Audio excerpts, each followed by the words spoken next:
Hello students, in this video I am going to explain about the adaptive delta modulation and adaptive DPCM. Before explaining the adaptive delta modulation, I just want to have a recap about this delta modulation. See, in delta modulation, the difference between the current sample and the previous sample is quantized only to two levels, namely delta and minus delta.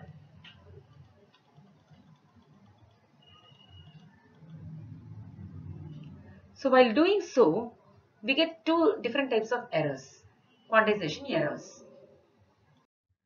So this waveform shows the two types of distortions in delta modulation.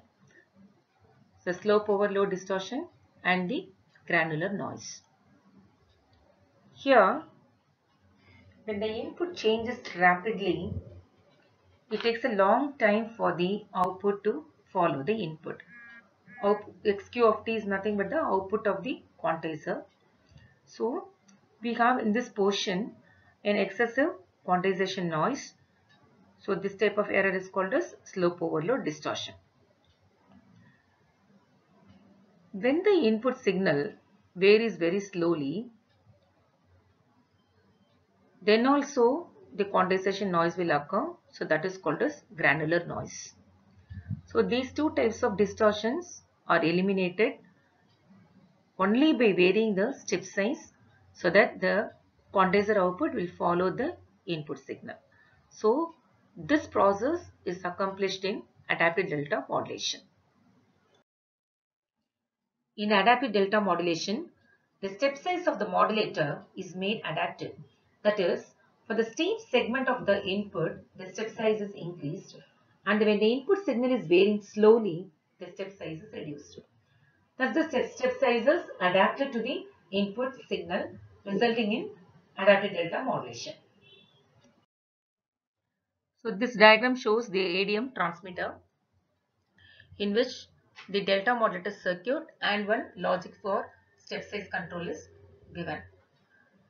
So the input signal is the sampled, that is x of n MTS. This is a sampled input signal, and as we know that in delta modulation, the input signal is compared with the approximated signal. So we will get the error signal E of n MTS, and this is quantized by 1-bit quantizer. So the output signal is quantized error signal. Then this is encoded, you will get the delta modulated signal. So here we don't have, in the delta modulator circuit, we don't have this logic for step size control because the 1-bit quantizer will quantize the error signal only in two levels, that is plus or minus delta. So the delta value is 1 in delta modulation. Whereas in the ADM, we have this logic for step size control. That means the step size is varied by using the algorithm that which uses the sign of the error signals, that is E of NTS and the next error signal. So the both the signs are compared, and based on that it will assign the step size. So the step size is variable in the ADM transmitter. So the algorithm which is used by the logic step size control is nothing but, if the successive errors are of opposite polarity, then the delta modulator is operating in its granular mode. Hence the step size should be reduced. Whereas if the successive errors are of same polarity, then the delta modulator is operating in its slope overload mode. Therefore the step size should be increased. So the step size del of NTS and 2 del of NTS is constrained to lie between the minimum and maximum values. So del minimum is less than or equal to del of NTS less than or equal to del max. So the upper limit del max controls slope overload distortion and lower limit controls the granular noise. So the adaptation rule for del of NTS is expressed as del of NTS is equal to G of NTS into del of nts minus ts. So the varying multiplier g of nts depends on the present binary output b of nts and m previous value. So the algorithm starts with the initial step size del start is equal to del minimum. So this is the ADM waveform in which the step size is not of uniform size. So the step size is increased, then it is decreased.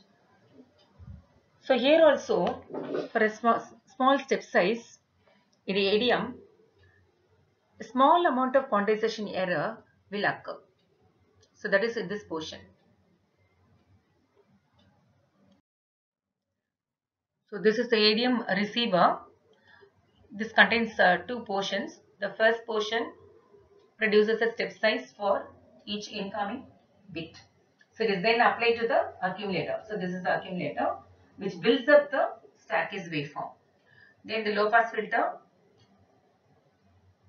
will smoothen the staircase waveform to reconstruct the original signal. Adaptive differential pulse code modulation, also known as ADPCM. So this ADPCM is used for coding speech signals at low bit rates. We know the bit rate for standard PCM, that is 64 kilobits per second, which demands a high channel bandwidth. But in certain applications for secure transmission over radio channels of low capacity, there is a definite need for speech coding at low bit rates while maintaining the quality of reproduction. So when we decrease the low bit rate, the processing complexity will be increased and also the delay time will increase. So decreasing the low bit rate, the bit rate means we need to remove the redundant bits to the extent possible. So in ADPCM, some algorithms are used for redundancy removal and for bit assignment. So in ADPCM, the reduction in the number of bits per sample, that is 8 in PCM, is reduced to 4.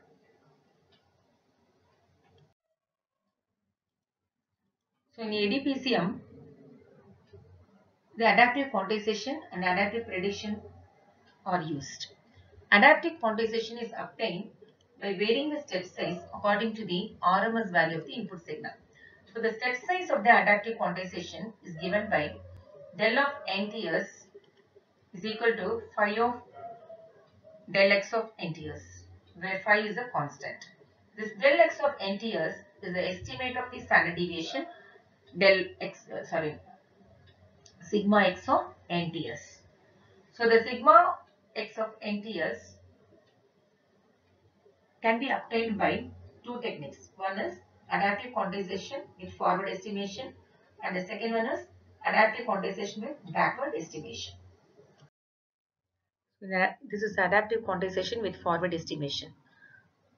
So in AQF, the unquantized samples of the input signal are used to derive the estimation. So the samples are first applied to the buffer and the buffer releases these samples to the encoder after obtaining the estimation. So the estimate will be free from quantization noise. Here a separate channel is needed to transmit the level estimation.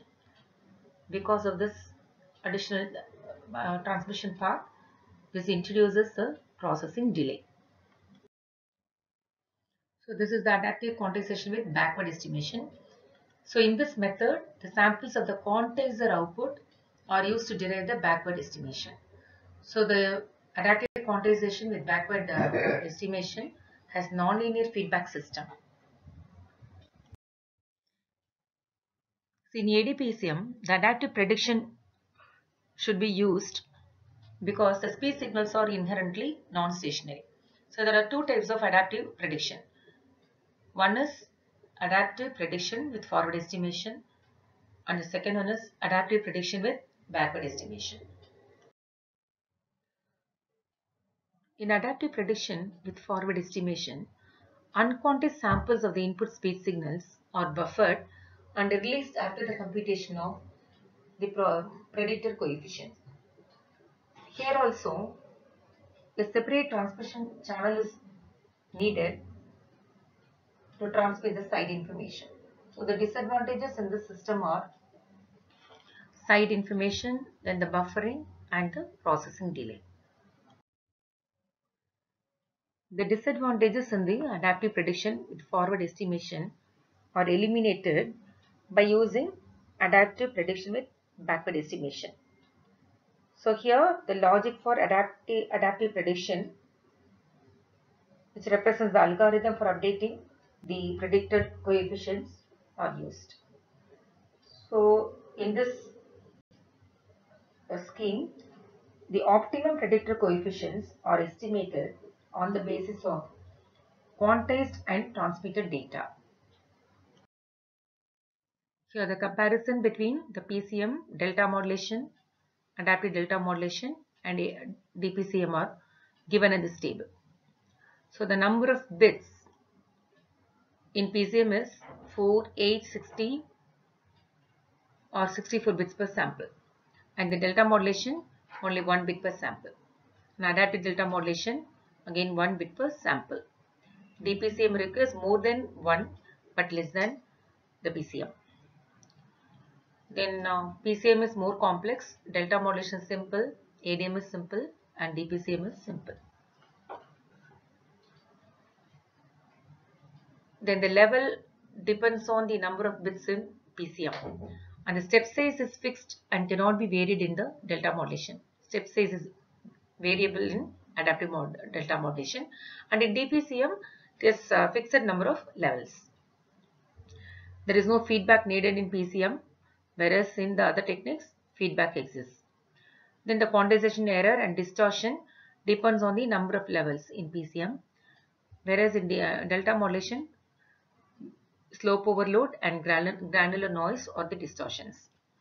In ADM, quantization error is present, and DPCM slope overload and quantization error will occur. And the SNR is good in PCM, whereas in DM it is poor. Then adaptive delta modulation, it is better than delta modulation, and DPCM it is moderate. Then the bandwidth of the transmission channel is highest in PCM, whereas lowest in the delta modulation. And ADM also it is low, whereas in DPCM the bandwidth is lower than PCM. In the area of application, PCM is applied in audio and video telephony, and delta modulation is used in speech and images, whereas ADM that is also used in speech and images, that is for the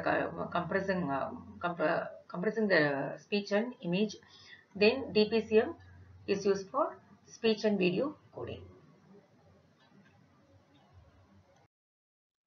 Hope you understood what is adaptive delta modulation, then the adaptive DPCM, which uses adaptive quantization and adaptive prediction, and finally the comparison between the various waveform coding techniques. Thank you.